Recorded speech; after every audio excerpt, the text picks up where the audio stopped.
For those of you who are now in the room, welcome. My name is Adam Jones. I'm with Pullman Marketing, and this is Jennifer Hackman with the city. Hi, Adam.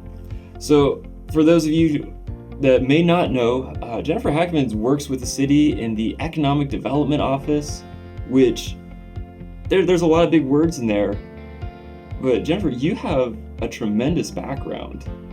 I have a lot of different background. So I got my planning master's in Cincinnati in 2009. I worked for the Cincinnati Chamber as an intern for part of that on a pretty large planning activity, strategic planning activity, which was really amazing to be part of. It was like, I think we had over 9 counties involved in that. So that was a really cool experience. Wow. My degree is in community planning with a certificate in economic development. From there, we moved to Tucson. So I worked for the City of Tucson for about a year and a half in their economic development office. And then we moved to Chicago, where I worked initially in zoning for the city of Evanston and village of Arlington Heights, and then wound up being a Main Street manager of sorts for the city or the neighborhood of Edgewater, Chicago. So so I have that experience, and it was a local chamber just for that wonderful neighborhood of Edgewater, and so so I have that kind of experience. And then when we moved here to the Palouse, I found employment at MZ, Economic Modeling Specialists. So that was a whole wonderful introduction to, workforce and labor statistics and economic data. Of course, I was familiar with some economic data from before, but it was really applied. So it's a great firm, and they're continuing to grow here on the Palouse, which is wonderful. Yeah, their building is just incredible. I love driving by it all the time. Which just means I go to Dutch Bros a little bit too much. Well, and the other thing is that, they located their offices right downtown. So, you think about supporting the local economy, you have employees who are really close to a business district. I mean, that's where they're going to go out for lunch. That's where they're going to go shopping. And so it's kind of an ecosystem there. Yeah. And that happened in Tucson when I was there too. I think when I was in Tucson, it was before the light rail. And there was a lot of talk about revitalization. And one of the outlying, companies moved their headquarters to the downtown. And it's a great success story, because before that happened, the city took advantage of tax increment financing and was able to improve their downtown infrastructure. And by that, I mean their sidewalks and their streets and equipment and all of that stuff. And it's very expensive to redo infrastructure.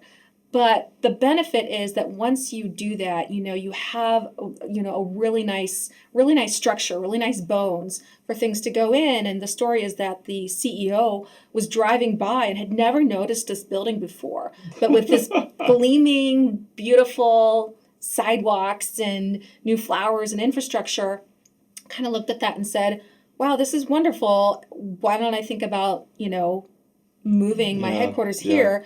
And did that and kind of kicked off that whole revitalization, along with many other, strategies too. So I love that. It's really, great I love stories. That. Absolutely. And there's a couple of things I might go back on, because you mentioned something about tax increment and tax increment financing. That is a tool that Washington just got. Oh, okay. And so I'm sure the city council is going to want to explore TIF in Washington, and we'll be kind of trying to understand it better.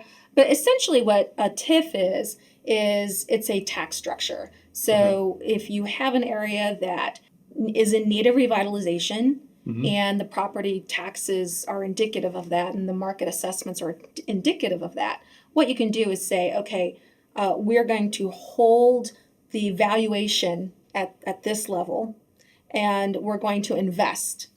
And then, as we invest, any additional taxes generated from that, after you pay the schools and after you, certain things, then we're going to invest those funds back into that same area. Okay. So it's a great tool. It can be used for revitalization. We'll see how that works out and whether we can take advantage of that in Pullman. That'd be incredible. So you have all this experience. I just astounds me how incredible a resource you are here, but then also just it's here in Pullman of all places. I love it. Small cities and small towns are really, the roots of America and very critical. And I think we should always keep that in mind. We have wonderful assets here. We have our university. We have our, family farms. We have the ability for small companies like yours to really get off the ground and benefit from, the things that are great about a small town, which I have found to be that people support each other.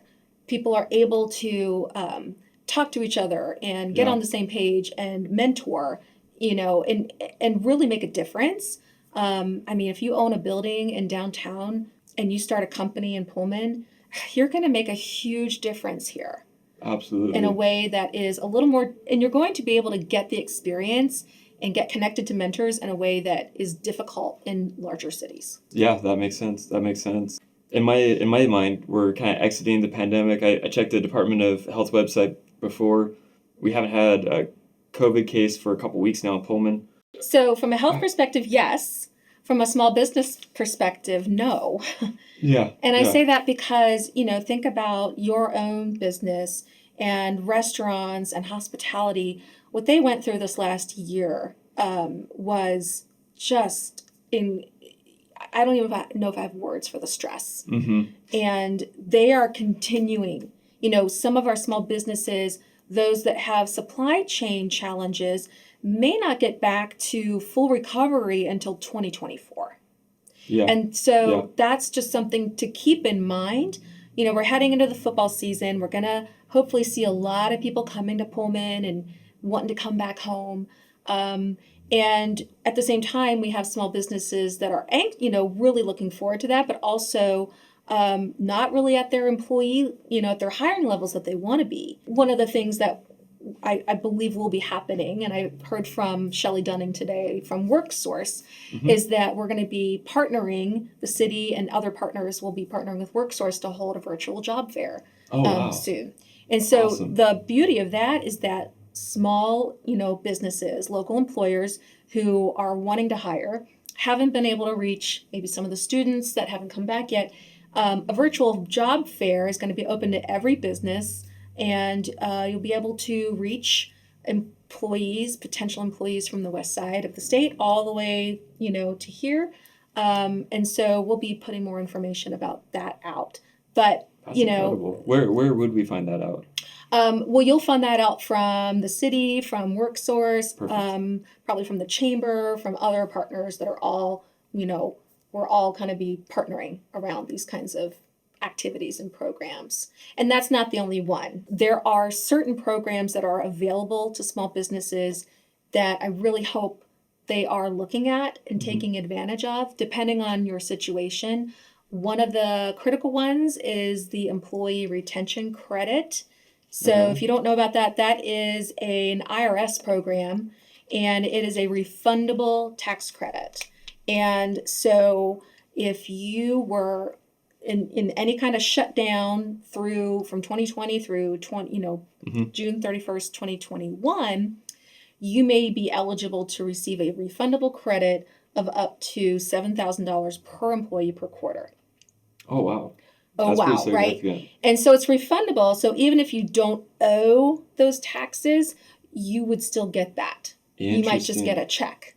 So that is something I want to encourage everyone to go talk to their accountant, talk to the SBA, look on the IRS's website or talk to your own accountant, because that's something every business affected by the pandemic should really explore. I'm a small business owner. I have 5 employees here, and absolutely, that'd be amazing. Yeah. That'd be incredible. Yeah. And there are other programs that are continuing to be available. I mean, at a city level, what Yeah. we do in economic development, what I do is a lot of referrals, connecting, and then I'm always looking for, what new programs could we provide. We provide right now a pre-application meeting for developers or anyone who is going to need to work with the Public Works Department and the Okay. Planning Department on a new development.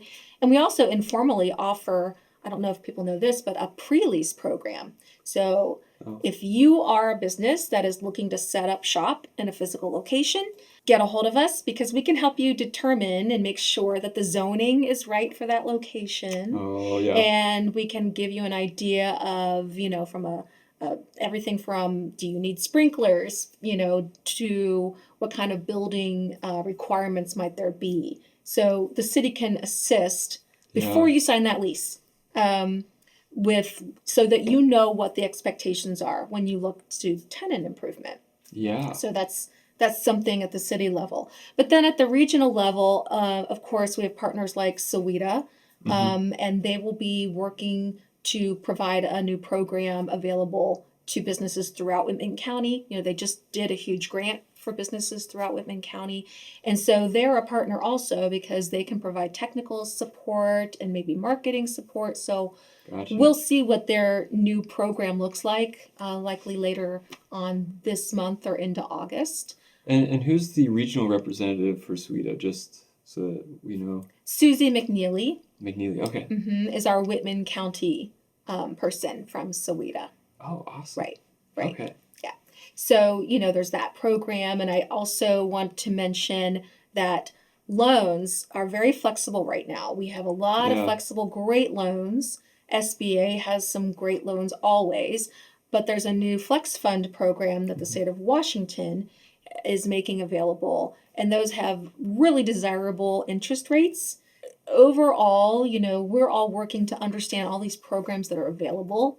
There are some web resources. I'm just going to shout one out, and maybe Peter can maybe put this on the notes in the chat, but smallbizhelpwa.com. That's small biz with a Z, helpwa.com. That is a state resource where you can find funding, employer assistance, training that will connect you to Washington's SBDC and SBA site. They're offering webinars every week. If you haven't yet started the process for your PPP reimbursement, I want to encourage everyone to do that. And there are webinars that can help you understand what you need to do, but now's the time to get that moving. I think as we go through, yes, we're kind of through the pandemic, we hope, but we know businesses are going to continue to need assistance to become more resilient. Yeah. And we have great resources here on the Palouse for that. So contact me, there's no wrong door. Right. Contact any partner and we can help you find those resources. At the city, and this is kind of where it's kind of funny of like there were businesses that were essential or non-essential, or we have to do this, we have to do that. I mean, childcare centers are still following CDC guidelines. Like, what was the city like? Like, did people work from home? Was there hybrid? Like, every what was department it like was being there? different. So, the library had to pretty much shut down. Yeah. And the library's open again. Yay. Which is a wonderful thing. Absolutely. And honestly, our city administrator, Mike Urban, would probably be able to speak to this better, or any council member or the mayor. But yes, Parks and Rec were also really impacted. And then other departments, Public Works kept working. Right. Planning kept going. I kept coming into the office. We set up protocols, of course, but that was a time where everybody's, it's just, those are essential functions and essential services that the city provides. You've been at it, well, with the pandemic, you've been supporting businesses this whole time. Yes, and a lot of the time that support was just an outreach phone call, how are you doing? But also, I started a local group of economic development partners that talk every Wednesday. Oh, wow. to share notes, to talk about what what are the needs and what can we provide regionally, and try to get all on the same page and to promote the same programs, because we all understood that again, it's economic development is known as kind of a group sport, not an individual one. And so we were all looking to kind of share notes and put programs out there in front of folks as we saw them and as we met them. And then I started a weekly newsletter, e-newsletter, just to kind of highlight programs and highlight activities and things that were going on that businesses might need to know about. And that's the one that goes out Fridays, right? It goes out Fridays, that's right. So if you're not on that, I would recommend hopping onto that email. I see it every Friday. I look forward to it. I know it's at the end of the day. That's when I'm kind of like in my cool down period, like, okay, last couple of things. But then it gets my mind crunching for the weekend of like, okay, so what programs are coming? What's this coming? Yeah. Where do people sign up for that? So they can sign up through me and also on the City Economic Development website. Awesome. So then what has been, I guess, and this might be an odd question, but what's been your favorite part of your job so far in working with the businesses? I get really excited when there are businesses that are either, looking at doing something new, looking to invest, looking for a new location, just exploring someone's dream and helping them, put the pieces together. I really love that. And I love when there are successes, when we have something that happens that other businesses look at and say, oh, I'm going to add on, Last year we got a grant at the city a small grant just to do some lights on the Riverwalk, which I think is such a wonderful feature that runs through Pullman. That is attractive and it distinguishes us. And so there were some dark spots and we added lights there, and we worked with partners like the Downtown Pullman Association and the Civic Trust and the Chamber. And then we added lights on the trestle. So if you haven't seen those, go out to the city at night and take a look at the trestle. It's lit up now, which is a feature. So it kind of turns what was maybe something that was overlooked into a feature. So that all happened. And then, one of the businesses close by said, I'm going to work to put out kind of an area right next to the Riverwalk where people can sit and enjoy, some of the food that we have. And so they're cleaning up their little spot of it. And so that those kinds of things can, when you have little successes, they can certainly grow. And and then, as more businesses kind of share, that resource, and a lot of them have an opportunity to kind of add their own piece of that. Yeah, and their own flavor and contributing to the thing as a whole. Yeah, absolutely. But I also get excited when, we come together around shared vision and shared ideas, and we all know that Pullman has so many hidden gems. So, because there are so many wonderful things about the city and the businesses here. And so part of the work is sharing that out, beyond Pullman or even within Pullman. So, when I hear about new businesses or new programs or new services, I try to engage, the public relations folks that I know in town to help tell the story. Awesome. Okay. And so then, as kind of in this role and in this vein, are there types of projects, or I don't know if zoning is the right word, or are there new things on the horizon that might be in the master plan or vision that's happening, or like what do you see moving right now?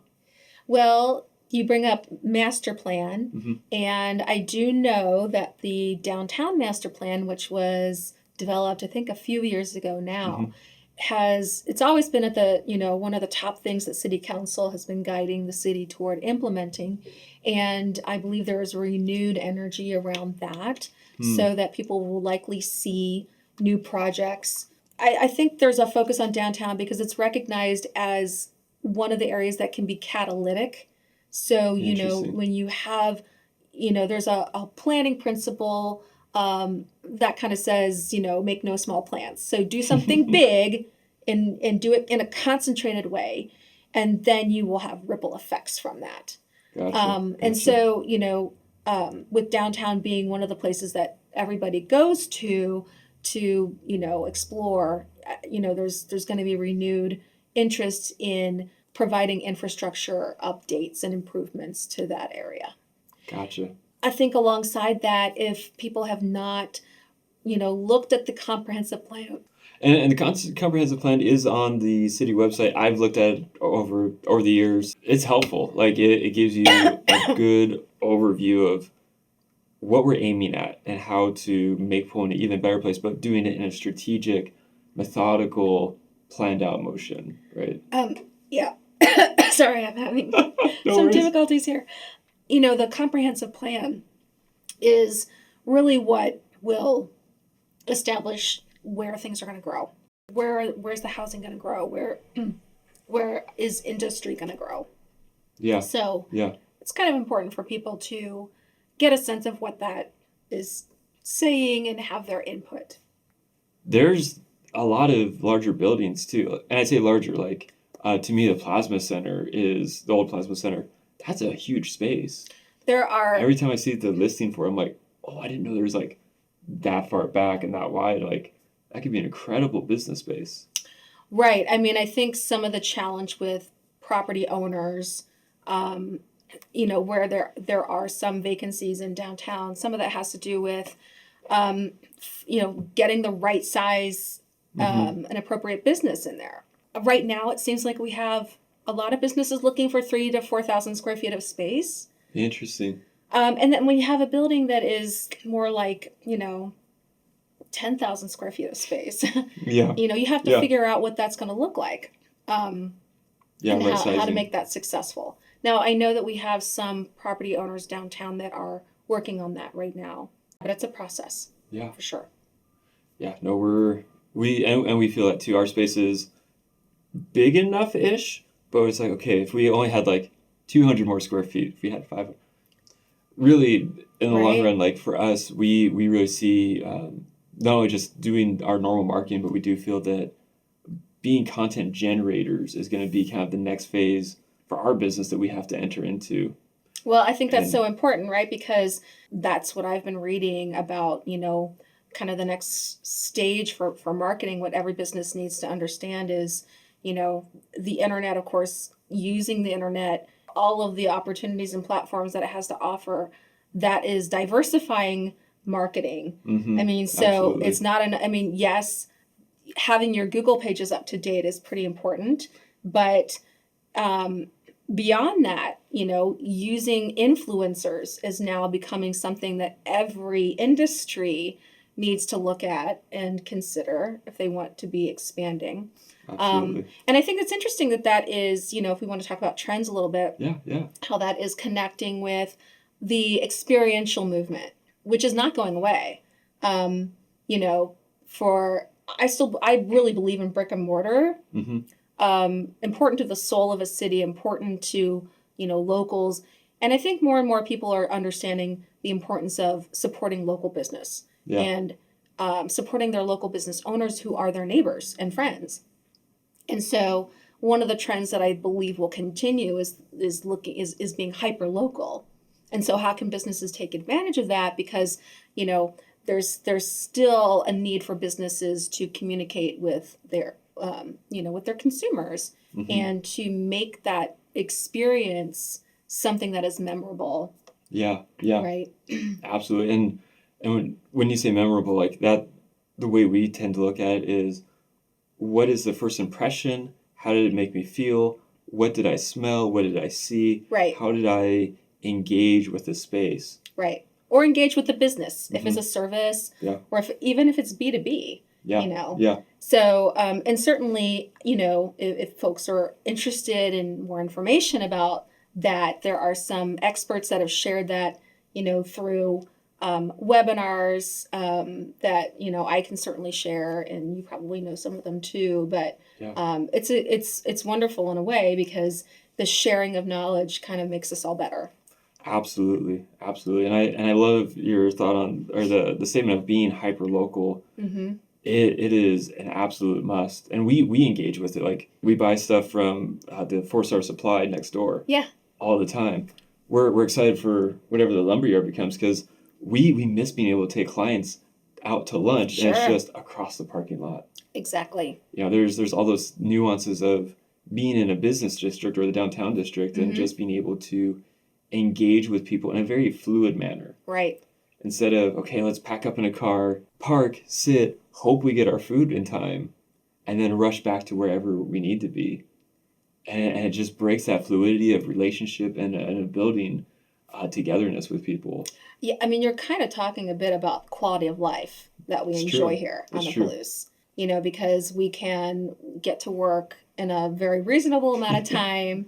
And then when you have all these services available at your fingertips, you're right, you can kind of enjoy what the area has to offer. Hmm. And as we see, some of the new developments I am excited about, the historic depot, Yeah. everything that they've been doing, that adds to quality of life.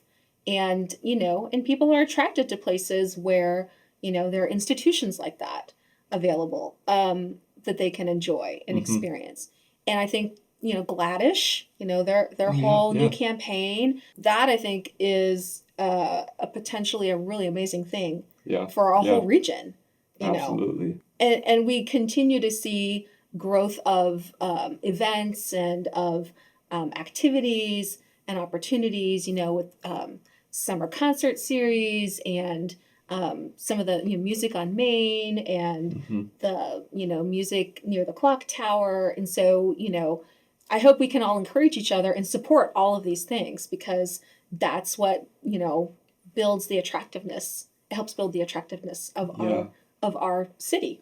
So Aziz asks, what entities have been most affected by supply chain issues in Pullman, Oh. and when can we anticipate it will resolve itself?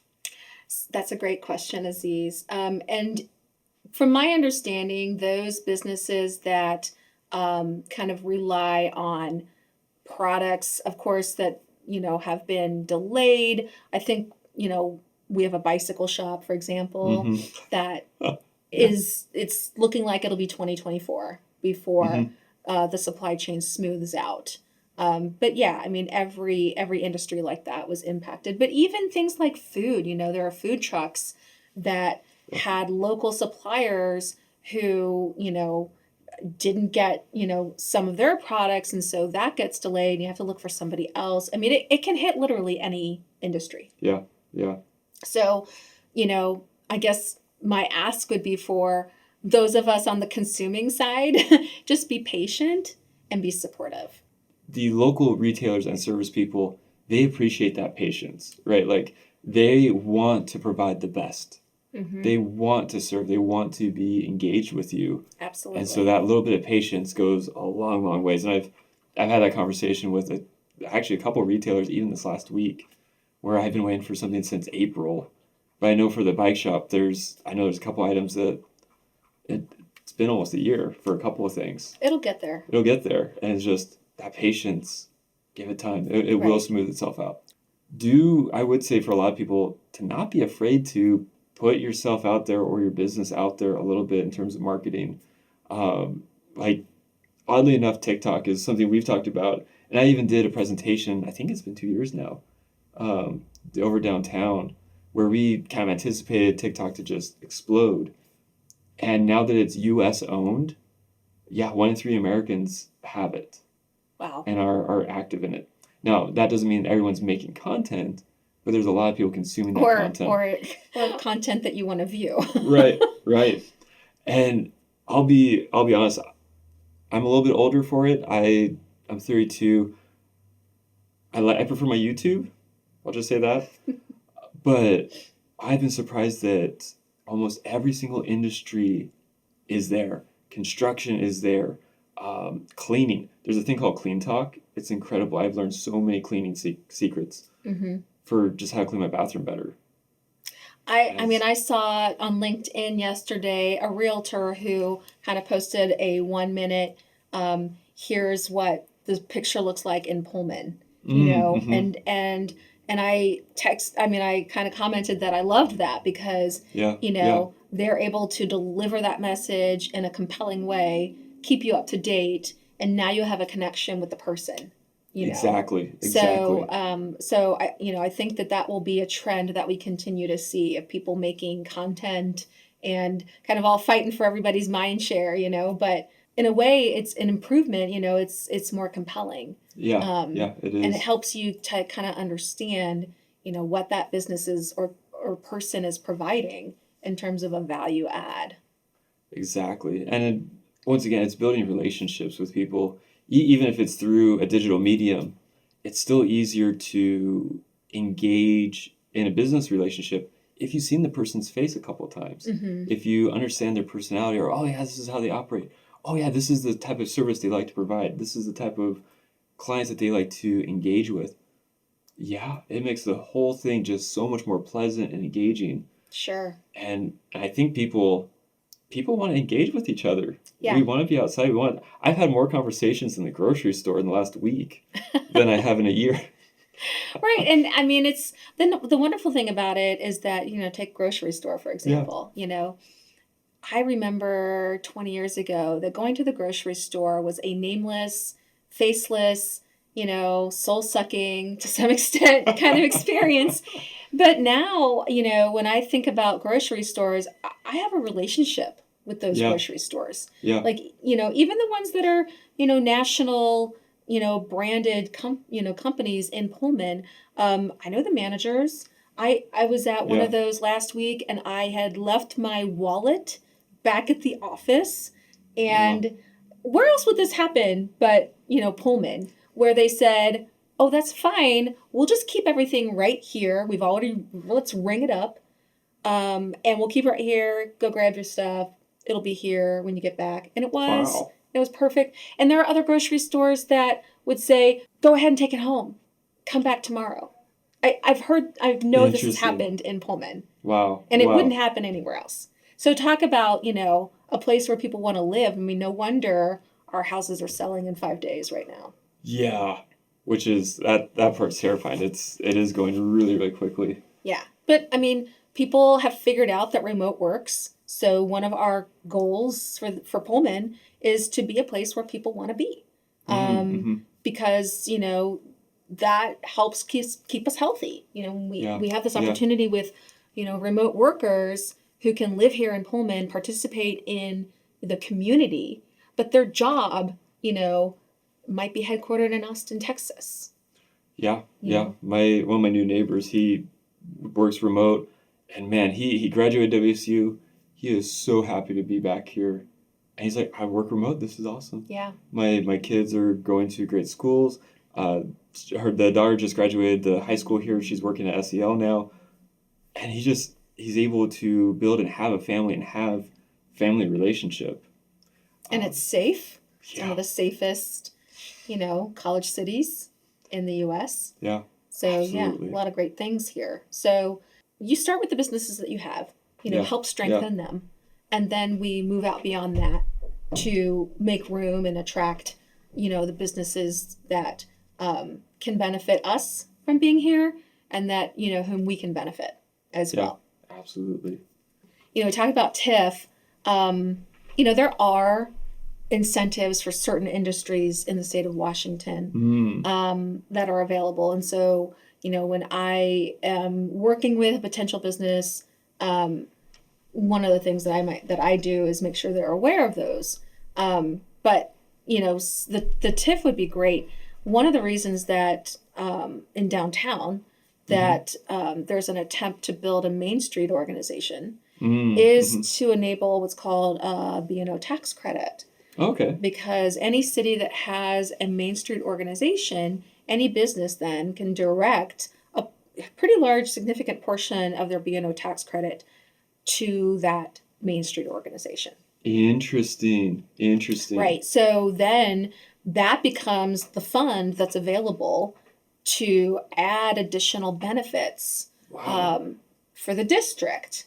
And then, like I said, my belief is it ripples out from there. Yeah. You know, we certainly have opportunities to engage with an area and other parts of the city, and we want to continue to do that as well. Yeah. So, it's just one tool. And then so we look for other tools that can be applied to other places. One thing I did want to clarify, because you had mentioned you help with pre-lease and just kind of making sure that people are engaged there, but then also any planning and development. Is there ever a bad time to reach out to you, or should everyone who's a business owner who's doing business or looking to do business just reach out and see how we can all together work to improve Pullman? There's no bad time to reach out to me. I mean, we can, we'll set up a meeting, and I do that on a monthly basis. When you're a new business in Pullman, you register. Well, I mean, there's a way that you let the state know that you're registering for your business, and then you tell them where you are. And then I get that, some of that information. So I have the ability to reach out to new businesses and welcome them to the City of Pullman, which I do every month. And then, and I offer a lot of information in that, but also the opportunity to meet with me. And a lot of businesses take me up on that. And I love it because, whether they're working, on a new venture out of their garage or their home, or they're providing a service, or they're, kind of looking for a location. I can help to kind of give them background information about what's happening in Pullman and who they might want to connect with, what other organizations are out there, as well as if they're looking for broker services, let them know kind of who's doing that, generally speaking, on the Palouse, and also just to give them a face with the with the name, and if I have questions, I can start with you. And like I said, there's no wrong door. So, start with me, and I may refer you to, the chamber, or I might refer you to Aziz Makani, who is an amazing, business advisor in our region. Or I might refer you to any number of organizations that, connecting, through which connecting with them, that's going to help you strengthen your own business. So I will give out my phone number, which is 509-338-3168, and my email, which is jennifer.hackman@pullman-wa.gov. You mentioned a lot today of the tax incentives, the B&O, the employee retention credit. Yeah. What's the number one thing businesses should be looking out for right now? Where they might take a look is definitely that employee credit is Gotcha. something. If they're looking to grow, certainly just reach out, because there are really great loan programs available right now. If they got a PPP, now's the time, like I said, to get on that reimbursement. If they're just interested in market opportunities, that's something that I have tools for that, and other colleagues of mine have tools for that too. So really, no matter what, where you're at from the very beginning, even to the very end of a business, there's a whole team of folks here in Washington State and here in the City of Pullman to support you. Awesome. Thank you so much. And thank you everyone for tuning in today. We're so glad and happy and blessed to be in a community where this can happen. This conversation can happen. I've lived in several cities. I've never talked to a city administrator before, ever. Like that's actually new for me. And to actually have these engagements with all these other people, this is incredible. You can pick up the phone in Pullman and call the mayor. Yeah. You can pick up the phone and call or email our city administrator, Mike Urban. You can pick up the phone and contact, our council members. And that is an amazing and special thing. I mean, just to be able to have, access like that, it's not everywhere. I can tell you it was not available in Chicago, where I moved from. But it's pretty easy to engage here and get answers to, what you need, whatever that, if that's a problem with the roads, if that is a request for doing an event, whatever it is, we're here to help guide. I love it. So, and thank you to you too, Adam, for putting these webinars on every other week, every month, with different businesses. I think that has been amazing and helpful to, help connect us to each other as well. Thank you. So, thank you everyone for attending, and enjoy the weather, stay cool, and enjoy.